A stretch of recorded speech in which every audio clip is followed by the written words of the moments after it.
This episode is about the truth about food noise and why your cravings aren't satisfied even after you've eaten. Welcome to Confessions of a Binge Eater, the podcast helping women over 50 stop binge eating, feel in control around food, and lose weight naturally without ever needing another diet that makes you feel like a failure. I'm Tricia Nelson, a former binge eater and your host. Today I want to talk about something I believe is at the very heart of emotional eating. If you've ever wondered why the cravings never seem to end and why you're constantly thinking about food, or why sugar and carbs seem to call your name even after you've just eaten, and why no matter how much you eat, it never quite feels like enough, then this episode is for you. Because after working with emotional eaters for more than 30 years, what I know is that food noise isn't really about food at all. It's about something much deeper. As emotional eaters, we're seekers. We're always looking for something. We may think we're looking for another cookie or another bowl of ice cream. Maybe chips is your thing, but that's not really what we're searching for. We are looking for relief. We're looking for comfort. When we reach for that bag or those pieces of candy, we're looking for something that will finally make us feel complete.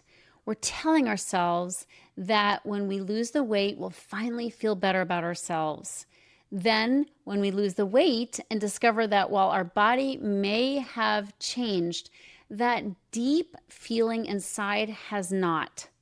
Do you relate to that? And when that happens, we look for something else, maybe another diet or another program, another relationship, another accomplishment. I know for myself, once when I lost 40 pounds, I went on this crazy clothes shopping spree because I wanted more. There's always something we're looking for, another relationship, another accomplishment, another purchase. Like there's something ahead, when I get there, I'll be happy. But then we get there and we're not happy because we feel as though something is missing and it keeps coming with us, that feeling of something missing. And I know this because I lived it.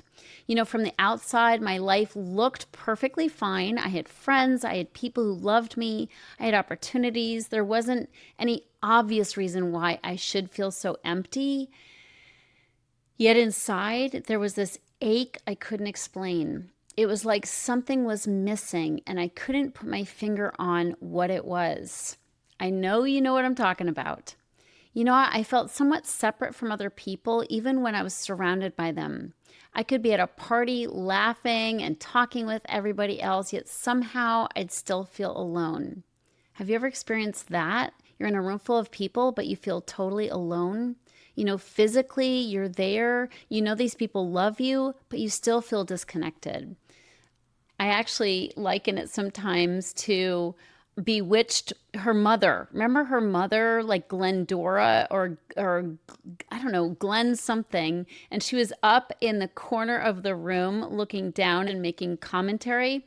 Oh my God. I felt sometimes like I was doing that to myself. I was up in the corner of the room watching myself, feeling disconnected even from myself, let alone from other people. So the problem was I didn't know what the emptiness was or that sense of disconnection.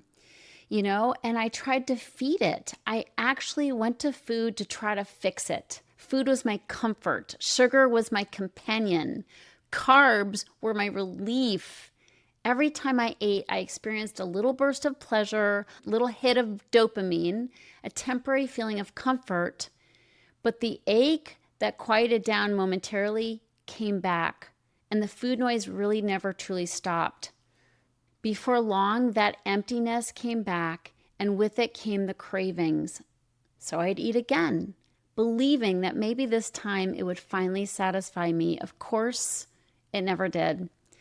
This is one of the greatest misunderstandings about emotional eating. We think we're addicted to food, or we know we're obsessed with sugar and carbs, of course, but it's almost like they have a magical power over us. And while those foods certainly affect our brain chemistry, I know that's not the whole story, and I have a sense that you know that too. What we're trying to do is satisfy a hunger that food was never meant to satisfy. We're feeding our bodies when what we're really starving for is something so much deeper. I believe we have a hole in our soul. It's this emptiness that no food can fill.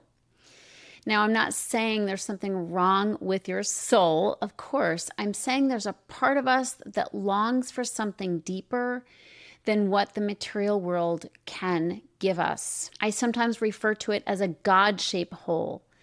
Others call it a longing for spirit or a sense of purpose, for connection and meaning. So whatever words resonate for you, what I know is we have a deeper spiritual hunger underneath the food noise. And until we begin feeding that hunger, food will always continue to seem like the answer, even though we know it never is. So we're seekers by nature, but sometimes even our seeking becomes exhausting because we're always looking outside ourselves for the answers, the next thing that will finally fix us. We think, there's got to be that book or that program. One more breakthrough will finally make us feel whole. But what we're really longing for is something that can't be purchased or achieved or consumed.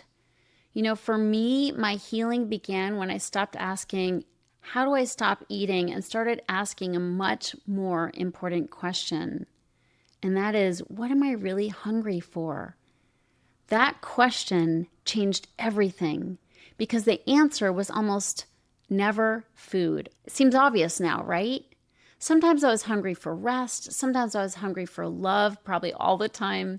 Sometimes I just needed to sit down and have a good cry, to hear my own heart instead of drowning it out with food or busyness.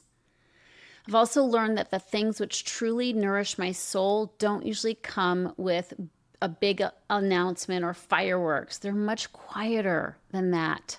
They're found in moments of stillness, in prayer, in meditation, in walking in nature, in sitting with people I can really connect with at the heart level, in laughter. Oh my God, I love to laugh.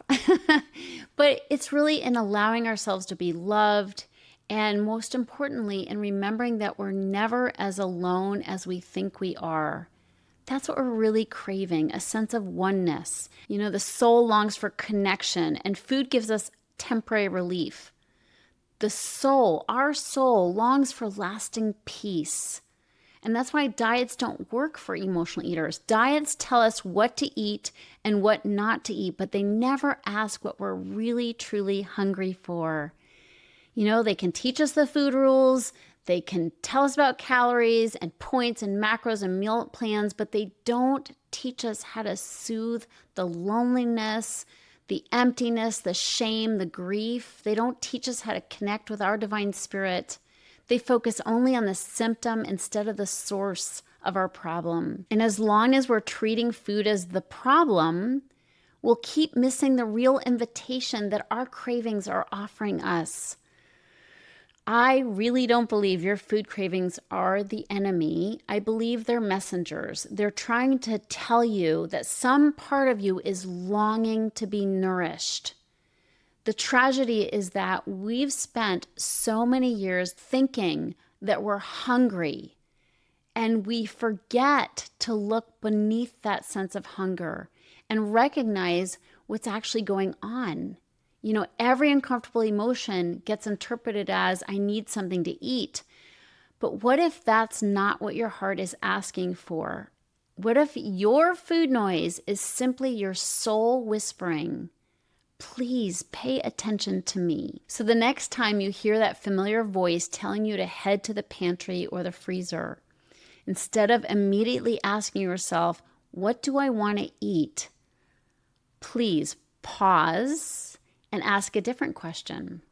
Ask yourself, what am I really hungry for? I'm hoping that you discover that what you're really craving isn't chocolate or cereal. You're craving comfort, you're craving connection, you're craving a sense of community, a sense of being one with others or with your creator. But it's not food. So whatever the answer is, I encourage you to honor that deeper hunger, because when you begin feeding your soul with the soul food you crave, instead of silencing that craving with food, something beautiful will begin to happen.